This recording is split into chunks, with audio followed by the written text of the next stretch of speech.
ओम श्री गणेशाय नमः। ओम नमः शिवाय। श्रावण मास महत्तम अध्याय 27। करक संक्रांति और सिंह संक्रांति में किए जाने वाले कार्य। ईश्वर बोले, हे संत कुमार, श्रावण मास में कर संक्रांति तथा सिंह संक्रांति आने पर उस समय जो कृत्य किए जाते हैं उन्हें भी मैं आपसे कहता हूँ।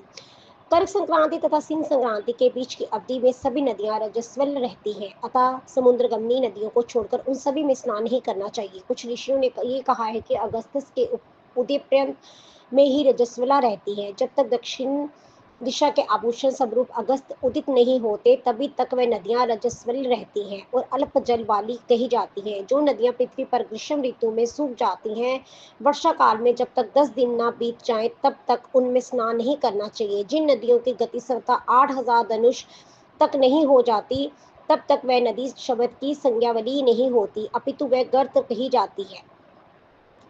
करक संक्रांति के प्रारंभ में 3 दिन तक महानदियां रजस्वल रहती हैं। वह स्त्रियों की भांति चौथे दिन शुद्ध हो जाती हैं। हे मुने, अब मैं महानदियों को बताऊंगा, आप सावधान होकर सुनिए। गोदावरी, भीमरती, तुंगभद्रा, मेनिका, तापी, पयोशनी, ये 6 नदियां विंध्य के दक्षिण में कही गई हैं। भागीरथी, नर्मदा, जमुना, सरस्वती, विशोका, विस्ता, ये 6 नदियां विंध्य के उत्तर में कही गई हैं। ये 12 महानदियां देव ऋषि क्षेत्र से उत्पन्न हुई हैं। हे मुने, देविका, कावेरी, वंजरा, कृष्णा, ये महानदियां कर्क संक्रमण के प्रारंभ में 1 दिन तक रजस्वला रहती हैं। गौतमी नामक नदी कर्क संक्रमण होने पर 3 दिनों तक रजस्वला रहती है। चंद्रभागा, सती, सिंधु, सरयू, नर्मदा, गंगा, जमुना, पलक्षजला, सरस्वती, ये जो नाद संज्ञा वाली नदियां हैं, ये रोज दोष से युक्त नहीं होती हैं। शोण, सिंधु, हिरण्य, कोकिला, अहिता, गरगर और चतुर्थ, ये 7 नाद नदियां कहे गए हैं। धर्मद्रोमणि, गंगा, पवित्र जमुना तथा सरस्वती, ये नदियां गुप्त रजो दोष वाली होती हैं, अतः ये सभी अवस्थाओं में निर्मल रहती हैं। जल का ये रोज दोष नदी तट पर रहने वालों को नहीं होता है। रजोधर्म से दूषित जल भी गंगा जल से पवित्र हो जाता है। प्रसवास्था वाली बकरियां, गायें, भैंस व स्त्रियां और भूमि पर वृक्ष के प्रारंभ का जल, ये सब रात व्यतीत होने पर शुद्ध हो जाते हैं। कुएं तथा बावली के अभाव में अन्य नदियों का जल अमृत होता है। रजोधर्म से दूषित काल में भी ग्राम बोग नदी दोष माया नहीं होती है। दूसरे के द्वारा भरवाए गए जल में रोज दोष नहीं होता है।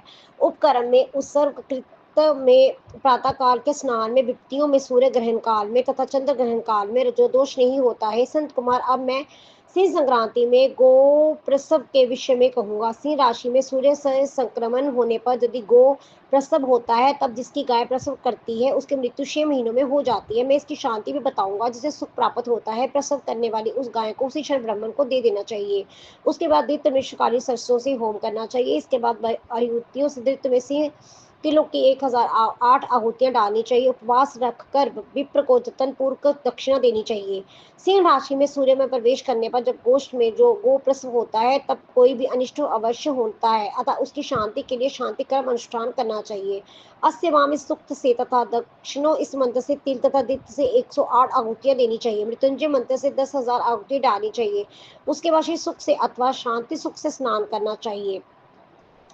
इस प्रकार के विधान से कभी भी वह नहीं होता। इस प्रकार यदि श्रावण मास में गोड़ी दिन में प्रसव करे तो उसके लिए भी शांति कर्म करना चाहिए। इसके बाद दोष नष्ट हो जाता है। संत कुमार, अब मैं कर संक्रांति में, सिंह संक्रांति में तथा श्रावण मास में किए जाने वाले शुभ दान का वर्णन करूंगा।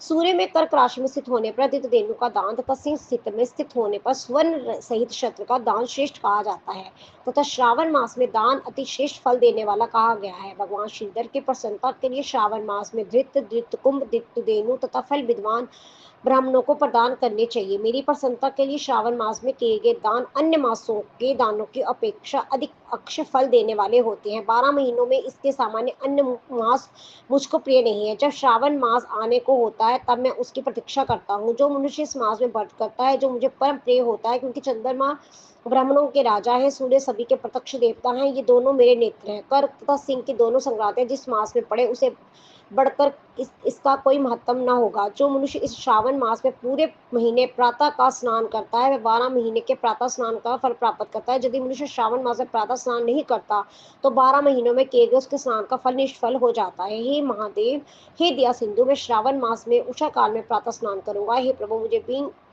विघ्न रहित कीजिए।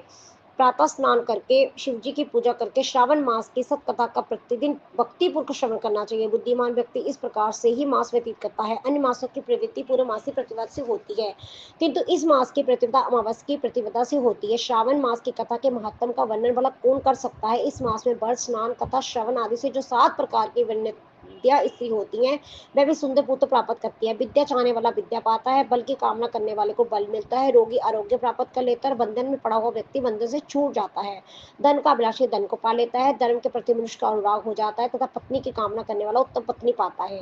हे मानव, अधिक करने से क्या प्रयोजन। मनुष्य जो जो चाहता है उसको पा लेता है और मृत्यु के बाद मेरे लोक को मेरे पाकर सानंद्य मेरे सानंद्य में आनंद प्राप्त करता है। कथा सुनने के बाद वस्त्र, आभूषण आदि से कथावाचक की विधित पूजा करनी चाहिए। जिसने वाचक को संतुष्ट कर दिया उसने मानो मुझ शिव को प्रसन्न कर दिया। श्रावण मास का महत्व सुनकर जो वाचक की पूजा नहीं करता, जमराज उसके कानों को छेदते हैं और वह दूसरे जन्म में बहरा होता है। अतः समर्थानुसार वाचक की पूजा करनी चाहिए। जो मनुष्य उत्तम भक्ति के साथ इस श्रावण मास महत्म का पाठ करता है अथवा सुनता है अथवा दूसरों को सुनाता है, उसको अनंत पुण्य की प्राप्ति होती है। इस प्रकार से स्कंद पुराण के अंतर्गत ईश्वर संत कुमार संवाद में श्रावण मास महत्म में नदी राज्योदोष से गोप्रसव सिंह कर्कट श्रावण स्तुति वाचक पूजा कथन नामक 27वां अध्याय पूर्ण हुआ। हर हर महादेव।